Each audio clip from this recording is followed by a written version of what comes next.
and now we are joined over the phone by Monica William, International Relations Analyst. Good afternoon, Monica. Good afternoon. Thank you for having me. So why was the UN General Assembly high-level meeting considered significant today for the Palestinian issue? Yes, as we mentioned, that it brought together heads of state, foreign ministers, and regional actors at a moment of so critical international moment and international concern about what happened in Gaza, where and the availability of what happens now. It functions as a post-political reset and mobilization platform to translate the diplomatic momentum formed from July New York process into concrete implementation of these implementation measures, as we can say, to also coordinate the multilateral pressure and ceasefire and reconstruction, and to consolidate a growing state and courage prepared to recognize Palestinian state by a lot of the European countries, as we see yesterday. So, Monica, many countries are expected to recognize the Palestinian state in the meeting today. On the top of them, France and the United Kingdom. To what extent this will affect the Palestinian cause? Yes, it's very important from international diplomacy. It reflects how the international and the diplomacy and the international public opinion affect on its government in different ways.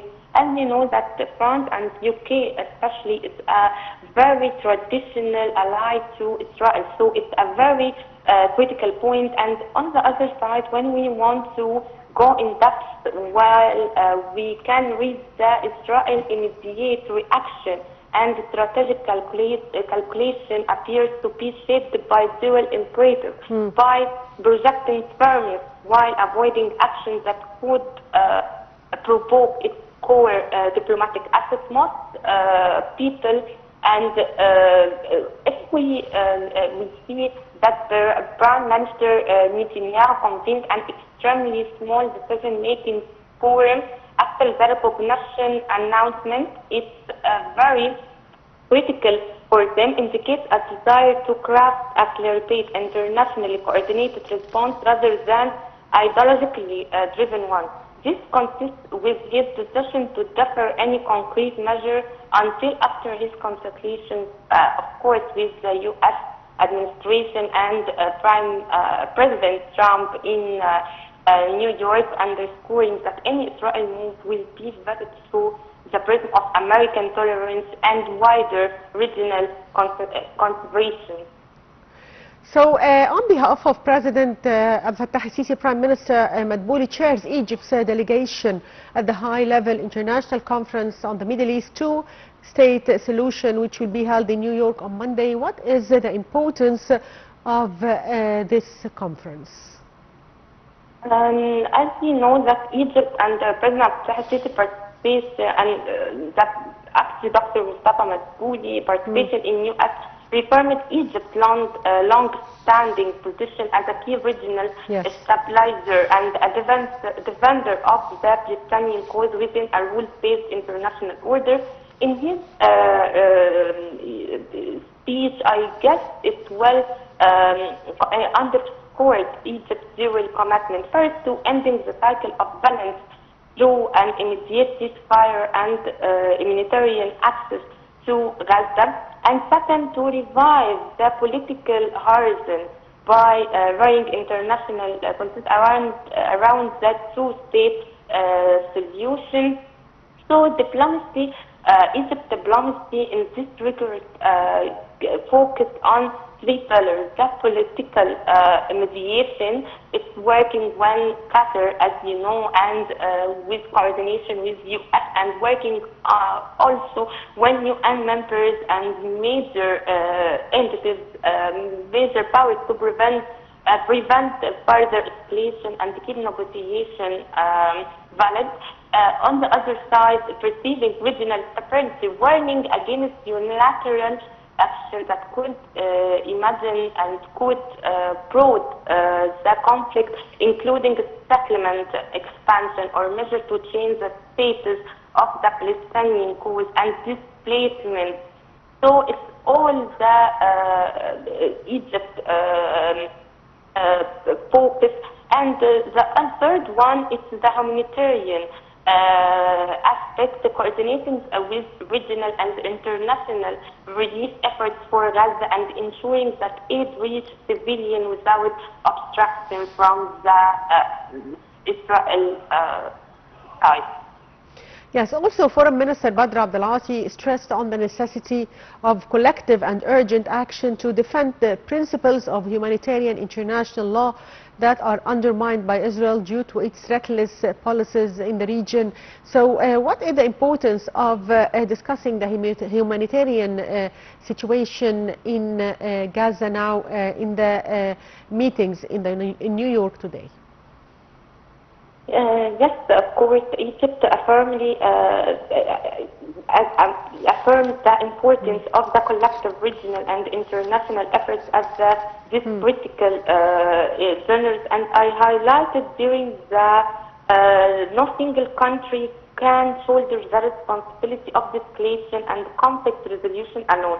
So what's needed is a coordinated, sustained approach that brings together Arab states and the United Nations and major international partners. And I guess we can confirm that Egypt is actively working with its neighbors and partners to strengthen humanitarian corridors and promote immediate fire arrangement and create a political security condition necessary for a return to negotiations. And it's a very important and critical point in this regard.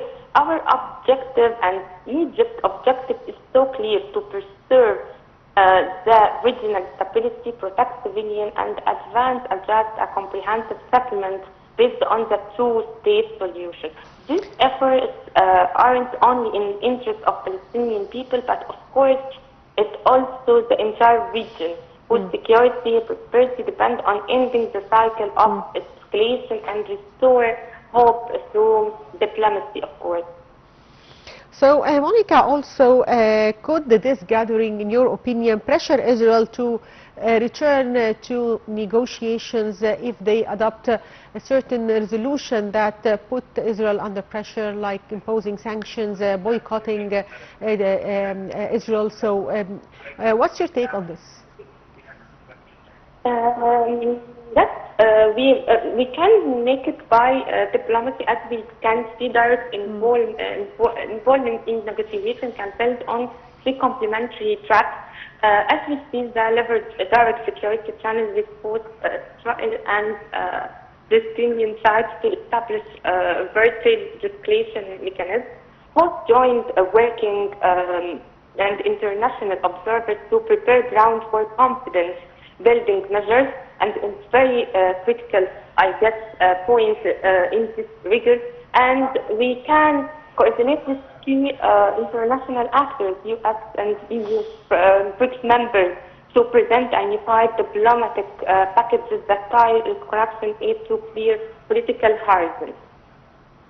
So, Monica, also, in what ways could Egypt and other Arab states build on the momentum of this meeting? As we know, as areas that based on the international reaction nowadays on the recognition of the state by two major countries in Europe. So it's so very momentum, diplomatic and political one that we can build on it. Yes, Monica? Hello? Yes, I can hear you. Yes. Yes, we have now a momentum, diplomatic and political one, so that we can build on it. Yes. It seems. Can you hear me well, proper? Yes, Monica. If we talk about this meeting and how does it build on the New York Declaration adopted earlier in September? It seems there is a technical problem, and dear viewers, we are back to our news from Egypt. The Ministry of Agriculture announced that Egypt's agricultural exports exceeded 7.2 million tons up till now, with an increase of 600,000 tons during the same period last year. The ministry said Egypt's citrus crops are on top of agricultural exports, with a quantity exceeding 1.9 million tons. Minister of Agriculture Ala Farouk said this leap reflects continuous progress in the agricultural sector and its competitive ability in the global markets.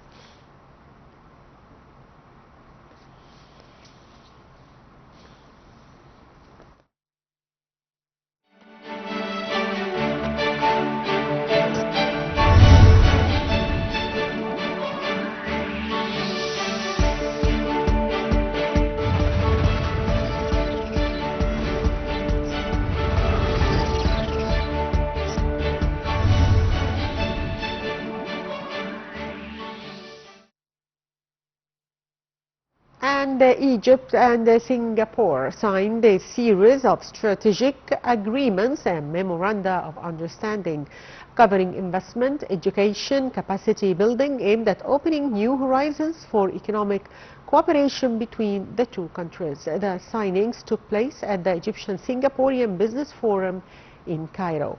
Minister of Investment and Foreign Trade Hassan Al-Khatib said in his opening speech that bilateral trade reached $360 million in 2024, while direct Singaporean investment stood at about $700 million in June 2024 across 129 companies. The signed agreements include an MOU between Egypt's General Authority for Investment and Free Zones GAFI and the Singaporean group to enhance investment cooperation. Another key MOU was signed in the field of technical and vocational education and training between Egypt's Ministry of Education and Singapore's Institute of Technical Education Services, ITEES.